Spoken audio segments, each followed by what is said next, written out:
Ce que j'ai appris après avoir fait plus de 10 000 sales calls, bon, moi, j'en ai pas fait 10 000, mais en tout, avec toute la team, depuis 4 ans, je pense qu'il y en a plus de 10 000 qui ont été faits. Moi, j'en avais fait à peu près 300. Edouard, il a dû en faire plus de 1000. Ça fait quand même pas mal d'expérience. Et je me souviens que quand on commençait, il y a des gens, souvent, ils se demandent ah, quel livre est-ce que tu me conseilles de lire? Quelle formation est-ce que tu me conseilles de regarder? Et en vrai, le meilleur livre sur les sales que vous pouvez lire, c'est celui que vous allez écrire. Et c'est un conseil que à moi, on m'avait donné, un super sales, le mec qui m'a appris d'ailleurs à vendre, qui m'avait dit ça, le meilleur livre que tu peux lire, c'est celui que tu vas écrire. Et du coup, j'avais vraiment écrit un livre que je donne à ma sales teams d'ailleurs, qui s'appelle The Pipe is Life. Et du coup, dans The Pipe is Life, bah là, dans cette présentation, je vais vous partager certains conseils que je donne. Donc, sagesse de sales, donc vendre, c'est toujours à la croisée de trois choses. Donc, c'est à la fois une science, parce que c'est très important de connaître ces chiffres. C'est aussi, on va dire, de l'esprit, parce qu'il faut se comprendre soi-même et comprendre les autres. Mais sales, c'est aussi un art, parce il y a toute une question de flow, de réussir à connecter avec les autres. Donc, je les ai mis un petit peu dans le désordre, mais c'est tout ce que voilà, me venait en tête. Et donc, j'espère qu'en les partageant avec vous, il y a des choses qui vont résonner plus particulièrement avec vous. Un truc important, c'est que personne ne fait des deals. Donc, évidemment, des deals, c'est des ventes. Vous pouvez appeler ça comme vous voulez. Quand on est fatigué ou tendu. Donc, c'est super important en sales calls d'être détendu et de s'amuser. À la pause, il y a quelqu'un qui est venu me voir et qui m'a dit qu'est-ce qui se passe quand on n'aime plus les sales calls. Alors ça, c'est un gros problème. Et c'est ça qui est important. Ce que je dis, c'est de tomber amoureux du jeu auquel vous jouez. Et donc, il faut tomber amoureux des sales calls. Et pour ça, un moyen de tomber amoureux, c'est quand même de toujours réussir à s'amuser et à être détendu. Évidemment, on ne peut pas toujours être au top niveau. C'est pas grave. Des fois, il faut lâcher prise. Être énergétique et enthousiaste. Un truc que j'ai compris beaucoup, c'est que l'énergie, c'est quelque chose qui est évidemment, qui se ressent beaucoup. Et du coup, les gens, ils ont quand même envie d'être bien avec vous. Et ça, c'est quelque chose qui va beaucoup jouer. À quel point est-ce que les gens, vos prospects, ils se sentent bien avec vous. Donc, vraiment être chill, plaisanter. Je sais que des fois, je faisais des phrases un peu comme ça. Allez, je sais que tu es prêt. Franchement, on y va. Pourquoi est-ce que tu n'es pas déjà avec nous? On peut faire des choses comme ça. Ça joue. Importance de construire des relations et de nouer des liens. Ça, et vraiment, c'est pas uniquement pour closer, mais c'est pour l'amour de créer des relations. Hier, je discutais avec certaines personnes qui sont rentrées dans Ascension, notamment par Fabien. Et je pense que Fabien, si c'est un de nos meilleurs sales, c'est aussi parce qu'il arrive à très bien faire ça. Il crée des relations. Et il sait que si, par exemple, telle personne, eh ben, elle va pas closer maintenant, peut-être qu'elle closera dans un mois, peut-être dans 2 mois, peut-être dans 6 mois, peut-être dans un an. Mais c'est comme ça que vous créez votre pipe, c'est en nouant des relations. Et c'est important que ce soit vraiment authentique. On ne fait pas ça pour closer, mais juste parce que voilà, on a envie de nouer des liens avec la personne. Être là pour donner de la valeur, très important. Toujours se dire que si ça n'a pas de sens pour vous, ça n'aura pas de sens pour les autres non plus. Ce qui est important quand vous avez la personne au téléphone, c'est d'avoir cette certitude en vous et d'être convaincu que voilà, vous pouvez résoudre son problème. Si vous n'êtes pas convaincu de ça à 100%, bah, ce sera impossible que la personne, elle se dise, si lui, il n'est pas sûr à 100%, ça se sent, donc je ne vais pas le rejoindre. Ça sent beaucoup. Si ça a du sens pour vous, ça en aura aussi pour la personne avec laquelle vous êtes au téléphone. Et pareil, si vous dites quelque chose dans le script qui n'a pas de sens pour vous, ça n'en aura pas pour l'univers et ça n'en aura pas pour elle non plus. Ça, c'est un des meilleurs conseils qu'on m'ait donné, qui m'a beaucoup aidé. Parce que des fois, je suivais le script et je le suivais trop à la lettre. Et je voyais des personnes qui disaient ah, tu devrais dire ça, tu devrais dire ça. Mais ça résonnait pas en moi. Et donc, quand je le disais, eh ben, ça sonnait faux. Et donc, c'est important de dire des choses qui vont sonner vraies pour vous. Et ce qui est intéressant, c'est de voir que des choses qui sonnaient faux à un moment, c'est peut-être parce que j'étais pas prêt à les dire, mais quelques mois plus tard, je sentais que j'étais prêt. Et donc là, ça marchait beaucoup mieux. Donc, quelque chose qui marche pas à un moment, ça peut marcher à un autre moment. Je me souviens, c'était notamment les questions. Vous savez, on va creuser vraiment dans la douleur. Ça, c'est un autre conseil qu'on m'a donné. Mais la question que vous avez peur de poser, c'est la question que vous devez poser. Et du coup, il ne faut pas hésiter à aller appuyer là où ça fait très, très mal. Et moi, je me souviens quand j'avais des gens au téléphone qui me disaient, je ne sais pas, qu'ils avaient 3 enfants, qui gagnaient 500 € par mois, qu'ils avaient plus que, enfin qu'ils avaient, c'est pas très peu d'argent de côté, qu'il leur restait 2 mois de chômage et qu'après vous n'avez plus avoir d'argent. Bah, franchement, je me disais, moi j'ai l'impression d'être plus en panique que eux. Et du coup, les questions que j'avais peur de poser, c'est mais comment est-ce que vous faites pour vivre en fait? Comment vous allez faire pour vivre dans 2 mois? Et j'avais peur de la poser parce que j'avais peur que ça la mette mal à l'aise. Mais en fait, c'était ça le signe qu'il fallait vraiment que je la pose. Et quand j'ai commencé à poser ces questions-là, c'est là où je me souviens, mon taux de closing, il a vraiment explosé et qu'il n'y a personne qui a vraiment mal pris ces questions que je posais. Donc la question que vous avez peur de poser, c'est la question que vous devez poser. Et ça, c'est vrai en sales, mais c'est vrai dans toute la vie.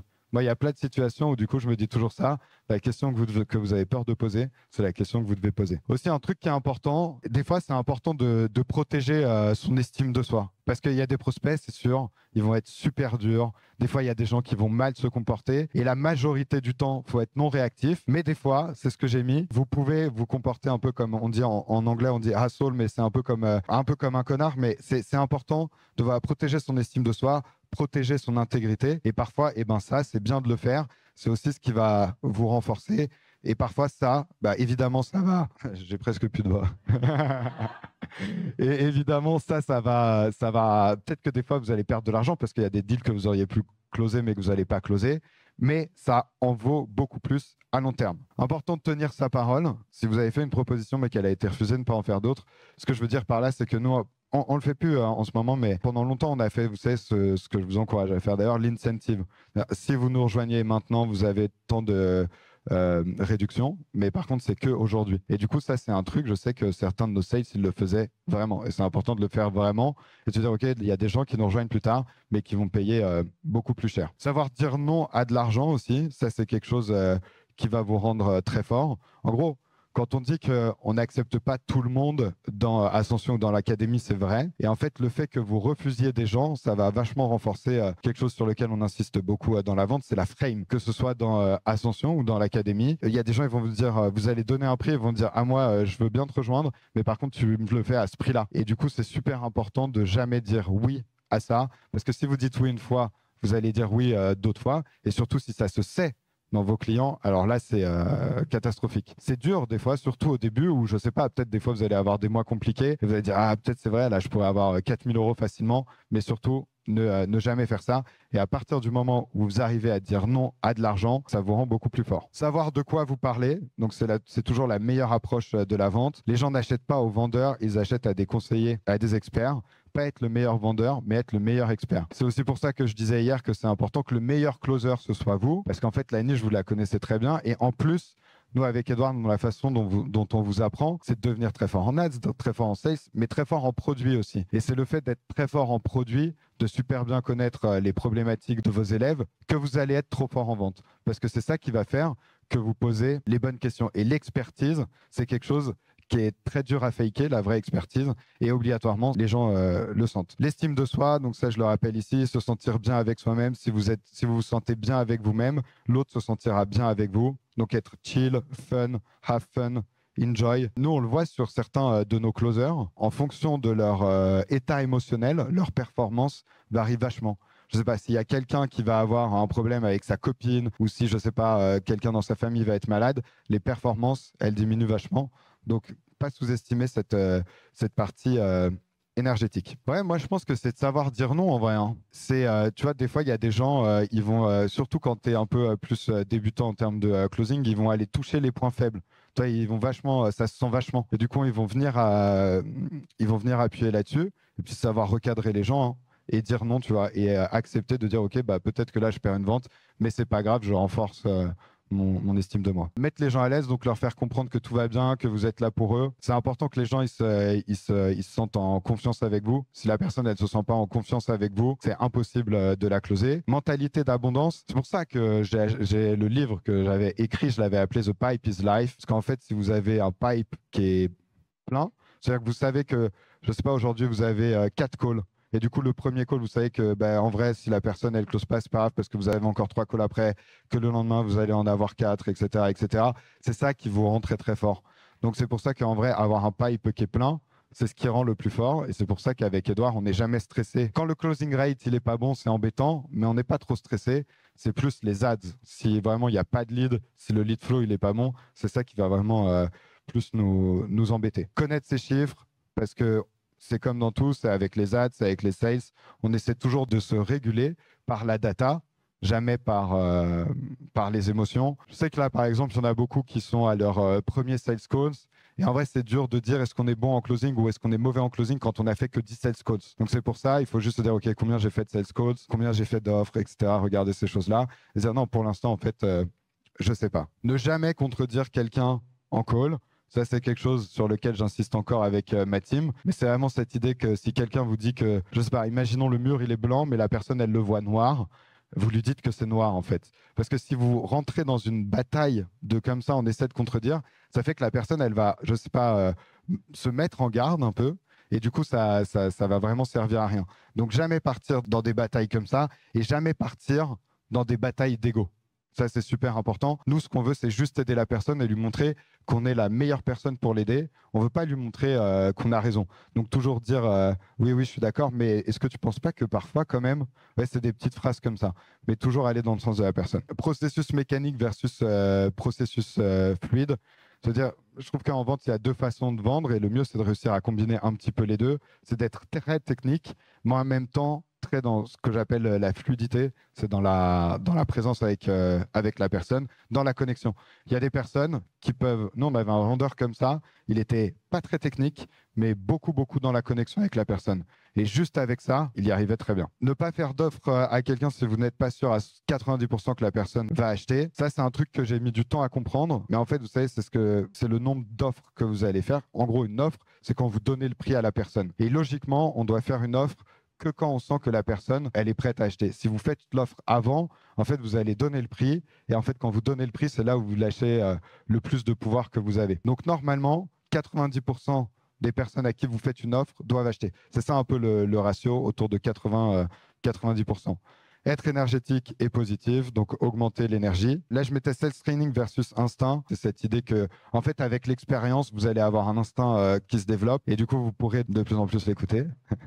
Mais un truc qui est important aussi, c'est que généralement, ce qui se passe avec les sales, et c'est une vraie étude qui a été faite, c'est qu'un sales, là où ses performances, elles vont être les meilleures, c'est au bout de 3 mois, je crois, 3-6 mois. Et en fait, si on prend 6 mois encore après, c'est là où elles vont être le pire. Parce qu'en fait, vous allez avoir un sales qui va avoir fait tellement de calls qu'à un moment, il va se dire ah non, mais c'est bon, ce prospect, je sais exactement ce qu'il va me dire. Et du coup, on fait beaucoup ce qu'on appelle en anglais des assumptions. On se dit ah, mais je sais, celle-ci, elle va me dire ça, lui, il va me dire ça, à ce moment-là, il va me dire ça. Et du coup, on commence à s'écarter du script. Et c'est là, en fait, la zone de danger, parce qu'on se dit, ah non, mais c'est bon, je connais le process très bien, alors que le plus important, c'est quand même de rester sur ce script. Et nous, bah, c'est quand même beaucoup ce qu'on fait avec les call reviews. C'est juste c'est comme en fait un pilote de Formule 1. On s'assure toujours qu'il reste bien dans sa ligne et qu'il ne s'écarte pas. Et c'est ça le plus gros danger, que la personne elle dévie. Et ça peut vous arriver aussi. Un truc que par exemple Edouard faisait très bien, c'est qu'il ne s'écartait jamais du script. Et quand je me souviens les premiers closers qu'on recrutait, je leur demandais c'est quoi tu penses la différence entre moi et Edouard. Et il me disait la différence c'est que Edouard il s'écarte jamais du script. Donc, super important. Donc ça, je vous le disais tout à l'heure, posez des questions qui vous mettent mal à l'aise. Est-ce que vous avez de l'argent? Combien d'argent vous avez sur votre compte en banque? Donc les questions que vous avez peur de poser, c'est les questions que vous devez poser. Quand on est en call, on peut un peu, je sais pas, des fois, on est à la fin de la journée, on se fatigue un petit peu. On peut dire des choses, on peut sortir du script et faire des choses. Ah, en vrai, j'ai l'impression que je parle un peu trop, etc. Des fois, je faisais des choses comme ça a créé un petit peu de connexion. Langage très positif, partez toujours du principe que vous allez travailler ensemble. Je sais que je peux vous aider, ce sera parfait, j'ai hâte qu'on le fasse. Je sais que ça, ce sera la clé pour vous. C'est important. Les gens ne comprennent pas que vendre, c'est une bonne chose. Ça, c'est vrai. Surtout, vous êtes dans la majorité des cas, ce qu'on appelle des niches B2C. Mais il faut juste l'accepter. C'est OK. C'est comme ça. Et il ne faut pas se battre contre. Ne jamais contredire quelqu'un en call. Donc, je l'ai dit juste avant. Et aussi, ça, c'est un truc qui m'avait beaucoup aidé. Se dire qu'il n'y a pas une chose en particulier qui va saboter une vente. Donc, il ne faut pas avoir peur parfois de faire des erreurs et parfois de dire la mauvaise chose. C'est OK. Des fois, on est fatigué. Des fois, il aurait fallu faire différemment. Des fois, il aurait fallu faire un petit peu mieux. Mais c'est OK. Si quelqu'un ne close pas, ce n'est pas à cause d'une chose en particulier. C'est juste un ensemble de plein de choses. Les gens veulent se sentir compris. Donc, quand vous aidez quelqu'un à en savoir plus sur lui-même, que ce qu'il pensait, c'est que vous gagnez sa confiance et son respect. Parfois, peu importe ce que vous faites, les gens ne vous feront pas confiance. Et c'est pour ça qu'en fait, une grosse partie des ventes vient de ce que j'appelle le nurturing. Vous savez, le nurturing, c'est la séquence mail, les vidéos YouTube que vous allez faire. Et c'est pour ça que c'est comme une boule de neige qu'on fait tourner. Au début, elle est petite et en fait, vous allez avoir votre liste email qui se remplit, etc. Et nous, il y a des gens qu'on a eu au téléphone il y a 2 ans, et qu'on n'avait pas réussi à closer et qui maintenant rejoignent l'académie. Ne jamais penser que votre prospect est bête ou qu'il ne comprend rien. Ne jamais parler en mal d'un prospect. Ça, c'est plus pour votre mindset. Vraiment, ça va pas du tout aider. Et je sais que des fois, c'est ça qui est dur en sales. C'est que ça rentre dans la tête. On se dit, mais c'est pas possible qu'il pense comme ça. C'est quand même vraiment stupide. Pourquoi est-ce que lui, il le voit pas? Et ça va vite de faire des choses comme ça, mais c'est très, très mauvais pour le mindset. Donc, nous, dans la team, c'est interdit de parler en mal d'un prospect. Les choses à repérer quand vous closez, ouais, trois types de confiance. Est-ce que la personne elle a la confiance en le produit? Est-ce que la personne elle a la confiance en vous? Et est-ce que la personne elle a confiance en elle-même? Et parfois, c'est ce qui va manquer. La personne, par exemple, elle va avoir plein de customer interviews. Elle va se dire ah ouais, ok, bon, bah là, c'est sûr que ça marche. Et en fait, au début, ce que je comprenais pas, je me dis, je comprends pas. Je lui montre que ça marche. Elle a l'air de comprendre que le produit, ça peut l'aider. Mais en fait, ce qui manquait, c'est que la personne, elle n'avait pas confiance en elle. En fait, elle n'avait pas confiance dans le fait que, ok, tous ces gens-là, ils ont réussi, mais c'est pas parce qu'ils ont réussi que moi, je peux réussir. Donc, généralement, si quelqu'un close pas, c'est parce qu'il manque un de ces 3 points: confiance en le produit, confiance en vous ou confiance en eux-mêmes. Avoir un pipeline plein résout la plupart des problèmes. Un truc sur lesquels c'est important et on insiste de plus en plus dans notre sales team, c'est le follow-up. Et normalement, ce que j'ai dit aux sales et aux closers, c'est que même une journée, vous avez que des no-shows. Si vous êtes vraiment un bon closer, vous pouvez quand même closer 3 personnes. Parce que ça veut dire qu'une journée, vous avez des no-shows, vous allez appeler votre liste et normalement, il y a des deals en fait qui doivent tomber de ça. Et c'est à ça qu'on reconnaît quelqu'un qui est excellent en sales. Se pardonner, pas être trop dur avec soi-même. Ça demande parfois beaucoup d'énergie de closer. Et parfois, c'est vrai qu'on aurait dû faire ci, on aurait dû faire ça, mais c'est OK. Des fois, on est juste fatigué. La vente, c'est comme un jeu vidéo. Parfois, c'est le mode difficile, parfois, c'est le mode moyen, parfois, c'est le mode facile. Et on essaye juste d'augmenter la probabilité de gagner. C'est important qu'au début, c'est pour ça que si vous n'avez pas trop de calls, vous preniez quand même tous les calls. Et évidemment, quelqu'un qui a un calendrier qui n'est pas ouf, ça va être du mode difficile. Mais l'avantage, c'est que quand vous réussissez à closer en mode difficile, les modes faciles, ça vous semble encore plus facile. Et l'objectif, c'est que même quand quelqu'un, vous voyez arriver, il est en mode difficile, peut-être que vous n'allez pas réussir à le closer. Mais moi, ce que je me disais, c'est j'essaie de le rapprocher de moi. Donc là, il est vraiment très, très, très loin. Je le rapproche à 70%. Et en fait, je fais un travail que les vidéos YouTube ou la liste email n'auraient pas réussi à faire. Et donc là, moi, je vais le rapprocher tout seul à 70%. Et après, je vais me dire que, OK, les vidéos YouTube, les mails, à force de les voir, ça va peut-être lui faire gagner encore 20%, qui va faire qu'il va reprendre un rendez-vous. Et après, j'aurai juste à faire 10% restant. Ça, c'est les modes difficiles. Parfois, il est possible de faire le coach en call, mais faites attention à ne pas trop le faire. C'est important de le faire juste pour montrer votre expertise. Et la meilleure façon de montrer votre expertise, c'est de poser des bonnes questions. Des questions comme pourquoi est-ce que vous faites les choses de cette manière? Quand vous l'avez fait, qu'est-ce qui vous a poussé à le faire? Cette personne que vous avez écoutée, est-ce qu'elle a obtenu les résultats que vous vouliez? Quand est-ce que vous pensez devoir changer ça? Est-ce que vous pensez qu'il est temps de changer ça? Ça, c'était des questions que je posais qui marchaient super bien. Et après, d'autres questions, ça peut être des questions beaucoup plus précises, mais par exemple, des questions pour Ascension, ça pourrait être, OK, c'est quoi ton cash ROI? Et ce qui va se passer la majorité du temps, c'est que la personne, elle ne sait pas ce que c'est le cash ROI. Et du coup, elle va dire, ah bah, je sais pas. Mais du coup, dans sa tête, elle va se dire, ah bah, c'est pas normal que je sache pas. Peut-être c'est vrai que je devrais savoir. Je sais que sur l'académie, je posais des questions où je savais que la personne, elle allait me dire qu'elle ne savait pas. Je disais toujours, OK, tu as combien de visites sur ton site internet? Tu as combien de, etc., etc. En fait, c'est ce qui permet vraiment de vous positionner comme expert et où la personne, elle se dit, ah, pour qu'il me pose ces questions, c'est que vraiment, il maîtrise bien son sujet. Être chill, fun, agréable, faire rire les gens, have fun, que les gens se sentent confiance en vous sans pour autant perdre votre frame. Langage à utiliser. Si vous ne pouvez pas closer tout de suite, c'est pas grave. L'important, c'est de construire de la valeur et se dire que si quelque chose, bon là j'ai mis dans leur entreprise ou dans leur vie, en fait, le fait que vous ayez eu au téléphone la personne, que vous ayez passé 45 minutes avec elle, obligatoirement, ça a créé du lien et logiquement, elle va revenir vers vous. Mais c'est pour ça que c'est important de faire du follow-up aussi. Et je sais que Fabien, c'est quelque chose qu'il fait. Quand quelqu'un ne la close pas, tous les mois, il va la rappeler et lui dire alors ça marche ton activité. Et la personne elle dit non, ça marche pas. Il va dire ouais, tu vois, je te l'avais dit. Et c'est comme ça qu'il arrive à avoir des taux de closing très très élevés. La personne doit se sentir en sécurité avec vous. Un one call close est plus une exception que la règle. Ça, c'est pour ça, ce matin, je vous parlais de quand j'avais découvert qu'on pouvait. Non, c'était hier, quand j'avais découvert qu'on pouvait faire des two call close. Et des fois, il faut faire des 3 call close, des fois des 4 call close, mais que le one call close, c'est pas forcément. En fait, c'est peut-être plus l'exception que la règle. La majorité des ventes se fait avec le follow-up sur des R2, sur des R3, sur des R4. Votre offer rate doit être de 40 à 60%. C'est ce que je disais juste avant là. Donc, alors 40-60%, je suis pas sûr. Ça dépend. J'ai envie de dire que ça dépend de votre niche. Mais en gros, l'idée que vous faites pas des offres à tout le monde, mais par contre que quand vous faites une offre à quelqu'un, vous êtes presque sûr que cette personne-là vous allez closer. Il y a des personnes qui me posaient cette question aussi sur le fait d'avoir, enfin, c'est très énergivore, les sales. Donc, on a une quantité limitée d'énergie. Et parfois, ce qu'il faut faire, c'est prendre moins d'appels, mais en prendre des plus qualifiés, notamment si vous sentez que vous êtes sur le point de détester les appels de vente. Là, vous pouvez peut-être, vous savez, j'ai expliqué le système avec on les note 1, 2, 3 et 4. Peut-être que du coup, on arrête les 2, on arrête les 1, on prend que les 3 et les 4. Ça, ces moments-là, que vous pouvez faire des choses comme ça. Ne partez pas sans poser les questions les plus difficiles. Si la personne fait des réflexions sur le fait que vous êtes trop salesy, elle dit ah mais non là t'es trop en train de me vendre ton truc, et ça c'est parce que les gens ils comprennent pas que vendre c'est une bonne chose. Dans ces moments-là, moi je disais ok je sais, je suis comme ça, mais c'est parce que je pense vraiment que je peux vous aider.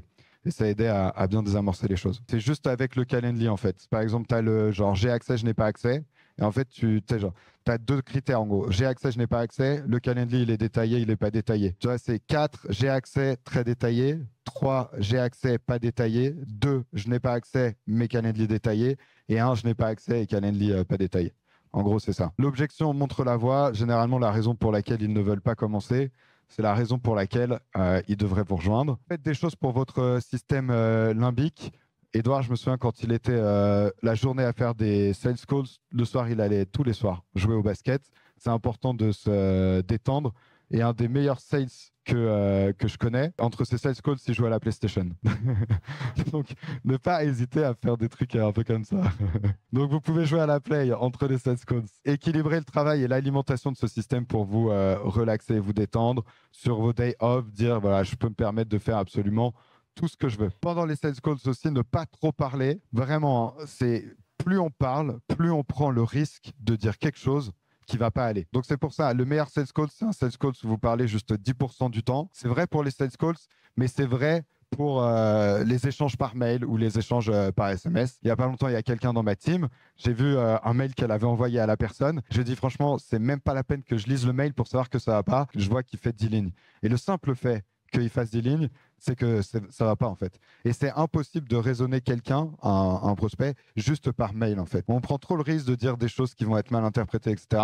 Donc SMS, mail, c'est juste pour se dire quand est-ce qu'on peut se rappeler. Est-ce qu'on peut se rappeler à telle heure? Mais ça sert juste à ça. Comprendre pourquoi il se trouve dans la situation financière actuelle, comment il pense pouvoir s'en sortir et ce qui les en empêche. Avoir différents outils et stratégies. Alors ça, j'avais mis, il y a une différence entre chasser une gazelle et chasser un éléphant. C'est un peu cette idée, et ça, je dirais que c'est plus avec le marketing que vous allez mettre en place, les customer interviews, les vidéos YouTube. Et en fait, par exemple, ce qui va se passer, c'est que dans certains sales calls, vous allez sentir que la personne, je ne sais pas, au bout de 40 minutes, elle est super loin. Et en fait, là, vous allez vous dire, OK, j'arrête le call. Et en fait, plutôt que ce soit moi qui prenne genre 1 heure, 2 heures en plus de mon temps pour essayer de la ramener, je vais la renvoyer vers tel customer interview ou telle vidéo YouTube. Et en fait, c'est pour ça que je pousse vraiment sur le fait de faire des vidéos YouTube, parce qu'en fait, ça va pas tant être pour les vues, mais aussi pour les prospects quand vous allez les avoir au téléphone. Et plutôt que vous ayez à le répéter, vous leur dites, OK, va regarder ça. Et après, vous reprenez le call, parfois juste 2 heures après. Ça aide beaucoup. Les sales doivent savoir comment donc commercialiser, prospecter, follow-up et se positionner. Bon, se positionner, pour vous, c'est facile parce que c'est vous, le founder de votre entreprise. Commercialiser, closer. prospecter. Bon, généralement, quand vous êtes à la fois founder et closer, vous n'avez pas trop le temps de, en plus, aller prospecter. Mais pour les personnes qui ont des closers dans leur team, normalement, les closers dans leur team doivent aller aussi prospecter. Ça peut être soit sur le pipe, ce que j'appelle miner le pipe, donc aller contacter les personnes, je ne sais pas, qu'on n'a pas contactées depuis super longtemps, soit aller prospecter genre dans des groupes Facebook, dans des choses comme ça. Normalement, c'est des choses importantes. Et après, sur le follow-up, nous, on a le concept de hot list et de general list. Donc, dans les personnes que vous allez avoir, en fait, la hot list, c'est les personnes. Et ça, c'est par exemple quand vous avez, enfin, faut se mettre des rappels. Et vous savez qu'il y a certains, je sais pas, un timing clé où ça va être important de les recontacter. Je sais pas, imaginons vous avez une personne en call, elle vous dit bah là je peux pas te rejoindre parce que j'ai un problème familial, je suis en plein divorce, je sais pas, des choses un peu comme ça.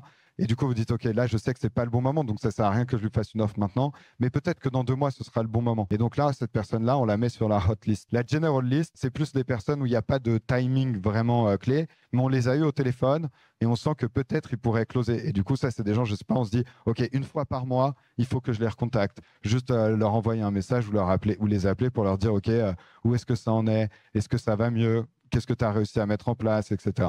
Juste dernière slide, le plus important, ça va être aussi beaucoup de changer qui vous êtes. Vous savez, c'est un peu énergétique et de toute façon, qui vous êtes parle beaucoup plus fort que ce que vous dites. Et ça, c'est des choses, c'est à force de faire voilà, des sales calls, de passer du temps avec les personnes que vous aidez et aussi avoir beaucoup de résultats clients, ça va renforcer votre certitude. Et ça, bah, quoi qu'il arrive, ce sera plus fort que n'importe quelle technique de vente.